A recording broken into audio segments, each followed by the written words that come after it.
उत्तर प्रदेश उपचुनाव में कांग्रेस ने भाग न लेने का फैसला किया, जिससे सपा ने गाजियाबाद और खैर सहित सभी 9 सीटों पर उम्मीदवार घोषित कर दिए हैं। उपचुनाव में 13 नवंबर को मतदान होगा, तो वहीं 23 नवंबर को परिणाम घोषित किए जाएंगे। अयोध्या विधानसभा की मिल्कीपुर सीट पर भी फिलहाल उपचुनाव नहीं होगा, यानी कल 25 अक्टूबर को नामांकन की आखिरी तारीख है और इससे पहले सपा, भाजपा और बसपा ने सभी 9 सीटों पर उम्मीदवारों का ऐलान कर दिया है। वीडियो जर्नलिस्ट राहुल चौहान के साथ अनुज कुमार, भारत एक्सप्रेस, लखनऊ। उत्तर प्रदेश की 9 सीटों पर उपचुनाव होने जा रहा है और आज कांग्रेस पार्टी ने आधिकारिक घोषणा कर दी है कि 9 की 9 सीटों पर समाजवादी पार्टी चुनाव लड़ेगी और कांग्रेस पार्टी उन्हें अपना समर्थन देगी।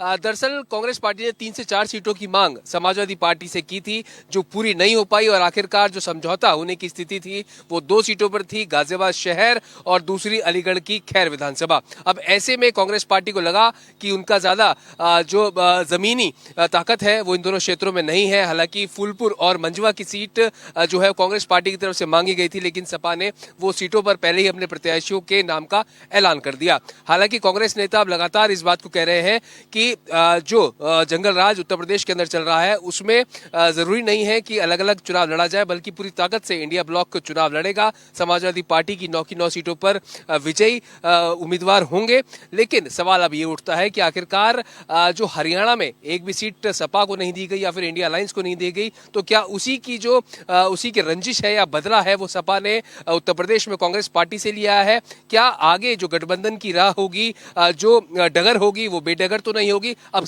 काफी सारे सवाल हैं। अब देखना महत्वपूर्ण होगा कि क्या 2 लड़कों की जो जोड़ी लोकसभा चुनाव के दौरान नजर आई थी, क्या इन उपचुनाव में भी नजर आती है या नहीं। कैमरा पर्सन दिलीप के साथ प्रशांत यागी, भारत एक्सप्रेस, दिल्ली।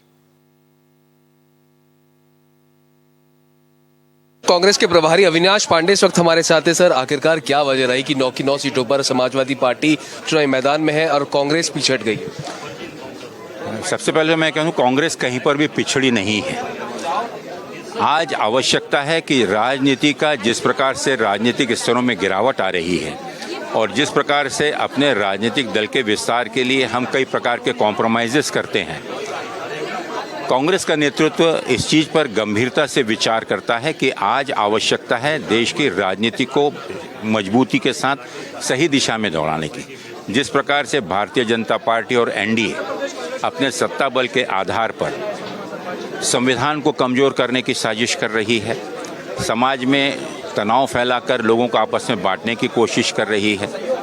उत्तर प्रदेश की अगर परिस्थिति आप देखें तो सब जग जाहिर है। आगे की राह जो है वो डगर से बेडगर तो नहीं होगी, इसी तरह से गठबंधन मजबूत रहेगा, क्योंकि कहीं ना कहीं टीस आती है। सर, आज का ये निर्णय मुझे लगता है कि उसमें सीमेंट और मजबूती का काम करेगी। बहुत शुक्रिया। तो अविनाश पांडे का साफ तौर पर कहना है कि कोई मतभेद नहीं है और वैचारिक संबंध एक रहते हुए हाईकमान के द्वारा फैसला लिया गया है। कैमरा पर्सन हुकुम सिंह के साथ प्रशांत यागी, भारत एक्सप्रेस, दिल्ली। राजस्थान में 7 सीटों पर होने वाले उपचुनाव का बिगुल बज चुका है। दोनों पार्टियों ने अपने अपने उम्मीदवारों की सूची दे दी है। दोनों पार्टियों ने अपने अपने उम्मीदवार उतार दिए हैं। बीजेपी की अगर हम बात करें तो बीजेपी ने 40 बड़े चेहरे इसमें शामिल हैं, 40 लोगों को स्टार प्रचारकों की जिम्मेदारी दी है, जिसमें मुख्यमंत्री भजनलाल शर्मा हैं, पूर्व मुख्यमंत्री वसुंधरा राजे हैं, प्रदेशाध्यक्ष मदन राठौर हैं। इसके अलावा 40 हारे हुए नेता भी इस लिस्ट में शामिल है। नवंबर 2024 में हुए विधानसभा चुनाव और अप्रैल मई 2024 में हुए लोकसभा चुनावों में हारने वाले नेताओं को भी स्टार प्रचारकों की लिस्ट में बीजेपी ने शामिल किया है। भाजपा के पूर्व प्रदेशाध्यक्ष सतीश पूनिया इस लिस्ट में है। नेता प्रतिपक्ष राजेंद्र राठौर को भी ये जिम्मेदारी दी है। इन दोनों नेताओं को स्टार प्रचारकों की लिस्ट में शामिल किया गया है। पूर्व मंत्री प्रभुलाल सैनी को भी हार का सामना करना पड़ा। सैनी को भी स्टार प्रचारक के रूप में बीजेपी ने मैदान में उतारा है। अब ये जद्दोजहद जो बड़े बड़े चेहरे मिनी उपचुनाव में मैदान में उतारे हैं और जिन सीटों पर कांग्रेस की पकड़ मजबूत है, वहां टक्कर देने के लिए स्टार प्रचारकों के रूप में ये बड़े चेहरे जो मैदान में उतरे हैं, इनकी मेहनत किस तरह से सफल होगी और वो जो सीटें जो कमजोर, जहां बीजेपी जिन 6 सीटों पर कमजोर है, वो किस तरह से अपने खेमे में लेके आ पाएगी, वहां जीत दर्ज कराएगी, यह चुनाव परिणाम तय कर सकेंगे। कैमरा पर्सन कमलेश भाटी के साथ सप्रेम शर्मा, भारत एक्सप्रेस, जयपुर।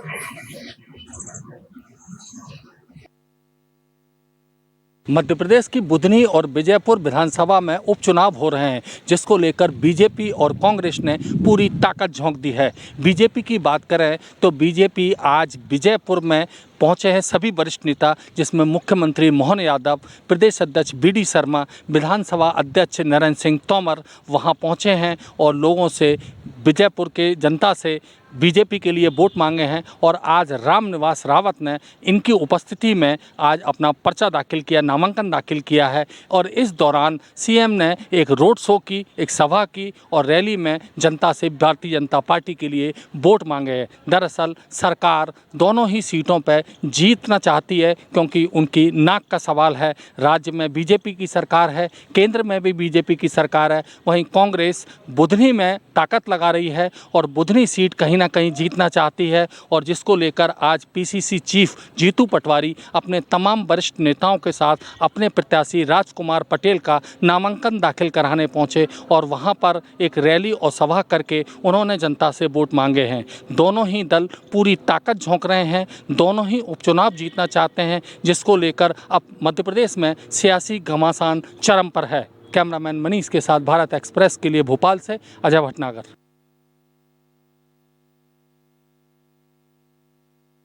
आज आरजेडी ने ट्विटर पोस्ट पे जदयू का नया नामाकरण किया है और नामाकरण में उसने लिखा है कि जदयू का मतलब होता है जहां दारू अनलिमिटेड। शराबबंदी को लेकर के जो मामला है वो उठाने की कोशिश कर रही है आरजेडी। शराबबंदी होने के बाद, ड्राई स्टेट होने के बाद भी जहरीली शराब से हाल ही फिलहाल में सारण में कई मौत हुए थे, ये एक मुद्दा बना हुआ है। और हालांकि हर महीने कहीं ना कहीं जहरीली शराब से लोगों की मौत होते रह रही है। जब आरजेडी का कहना है कि माफिया जो है लगातार दारू बेचने का काम करते हैं ड्राई स्टेट होने के बाद भी। तो नया नामाकरण करते हुए लिखा है कि जहां दारू अनलिमिटेड। वहीं जदयू के जो प्रवक्ता है नीरज कुमार, उन्होंने कहा कि राजनीतिक नामाकरण करने का परिणाम वो जानते हैं कि लोग तंगो तबाह हो जाते हैं, उन्हें पता नहीं है कि इस तरह का जो नामाकरण करते हैं। अगर हम नामाकरण की बात करें और आरजेडी का नामाकरण करें तो राष्ट्रीय जहरीला दल उनका नाम हो सकता है। नाम अगर अच्छा सुनना पसंद करते हैं तो राष्ट्रीय जनता दल का अर्थ है राष्ट्रीय जहरीला दल, जिसने समाज में जहर डाला, जाति का, धर्म का, अपराध का, हत्या का, फिरौती के लिए अपहरण का, अब भ्रष्टाचार के तो कुल शिरोमणि हैं ही। तो कड़ी प्रतिक्रिया जदयू के तरफ से इस पर आई है नामाकरण किए जाने पे। हालांकि आरजेडी ने उसके बाद अभी तक कोई प्रतिक्रिया नहीं दी है, लेकिन आरजेडी का हमला बड़ा तीखा था शराबबंदी को लेकर के, ड्राई स्टेट के मामले को लेकर के, कि जदयू का मतलब जहां दारू अनलिमिटेड, वहीं जदयू ने भी पलटकर जवाब दिया है। पटना से भारत एक्सप्रेस के लिए।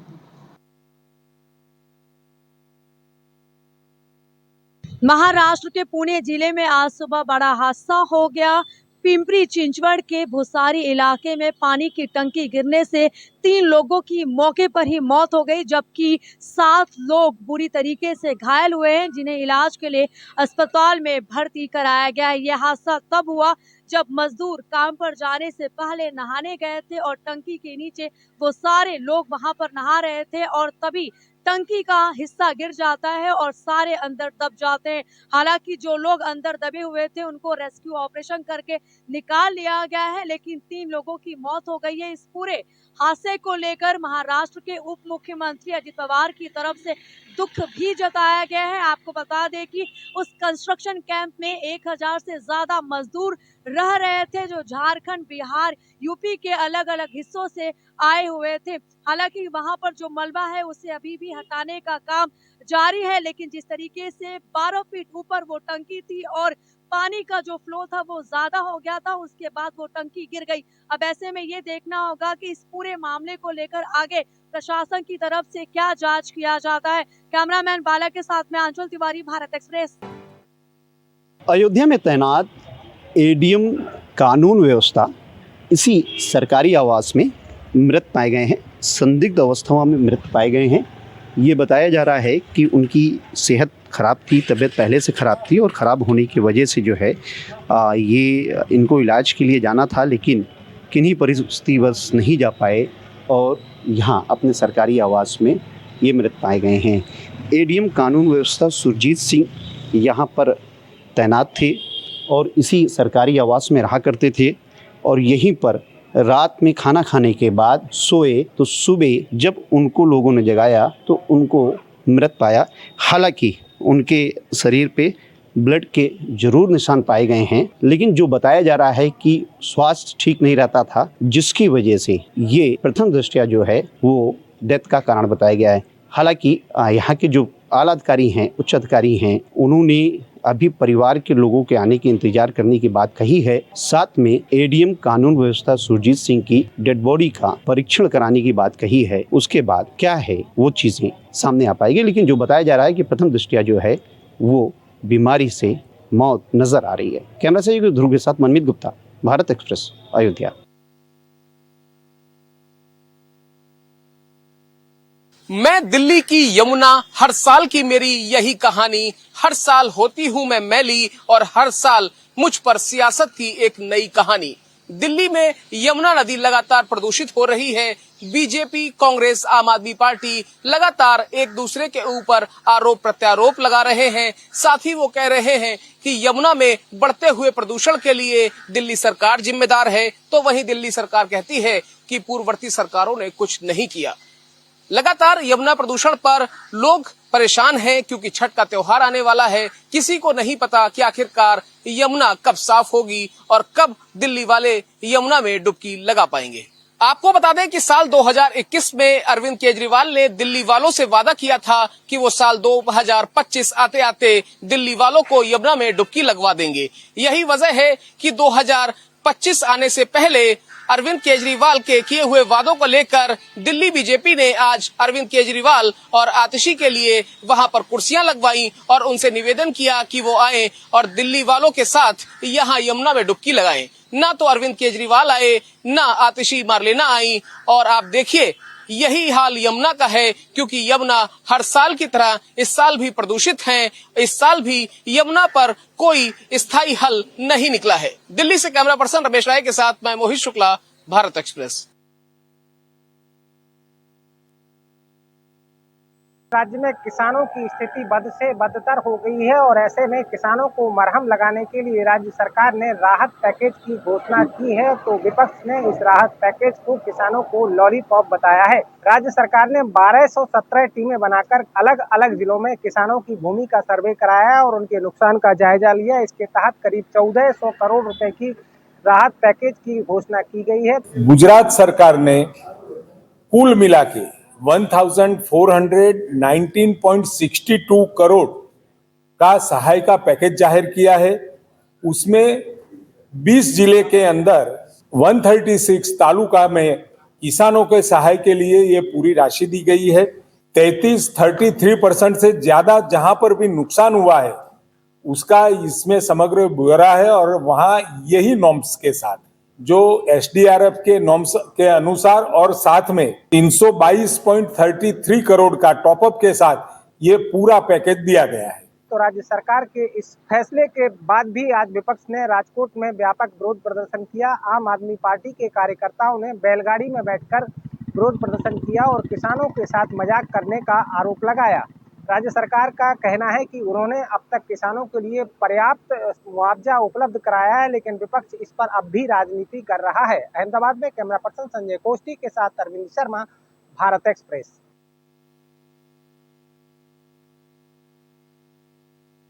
आगामी त्योहारों यानी कि छठ और दीपावली को देखते हुए भारतीय रेल ने यात्रियों की सुविधा को देखते हुए ट्रेनों की संख्या में इजाफा किया है। अगर ट्रेन की संख्या की बात की जाए तो ये ट्रेन की संख्या 3144 है। इसके अलावा जो रोजाना की ट्रेन है उसमें भी 59 बोगी अतिरिक्त लगाई गई है, यानी कि यात्री लगभग 2.5 लाख के करीब इसमें सफर कर सकेंगे। देखिए, जैसा कि आपको मालूम है कि भारतीय रेल अपने यात्रियों की सुविधाओं का बहुत ख्याल रखता है। जब भी जरूरत होती है, समर सीजन हो या कोई भी फेस्टिवल सीजन हो, उसमें हम अतिरिक्त गाड़ियां चलाते हैं। इसी कड़ी में इस साल जो अभी त्योहारों का सीजन आ रहा है, दिवाली है, छठ है, उसको देखते हुए इसमें यात्रियों की संख्या बढ़ती है। तो भारतीय रेलवे ने लगभग 3150 नई गाड़ियां चलाने का निर्णय लिया है। इसके अतिरिक्त भीड़ को देखते हुए उत्तर रेलवे ने स्टेशनों पर भीड़ की निकासी के लिए अतिरिक्त प्रबंध किए हैं, जिसमें यात्रियों के लिए टिकट के अतिरिक्त काउंटर खोलना, भीड़ प्रबंधन के लिए अतिरिक्त आरपीएफ का इंतजाम करना। सबसे बड़ी बात यह है कि हर साल इस त्योहारों पर यात्रियों की संख्या में इजाफा होता है। भारतीय रेल ने इस बार अपनी पूरी कोशिश की है और इसका ध्यान रखा है कि यात्रियों को किसी भी तरीके की असुविधा न हो। कैमरा पर्सन रमेश के साथ राकेश, भारत एक्सप्रेस, दिल्ली।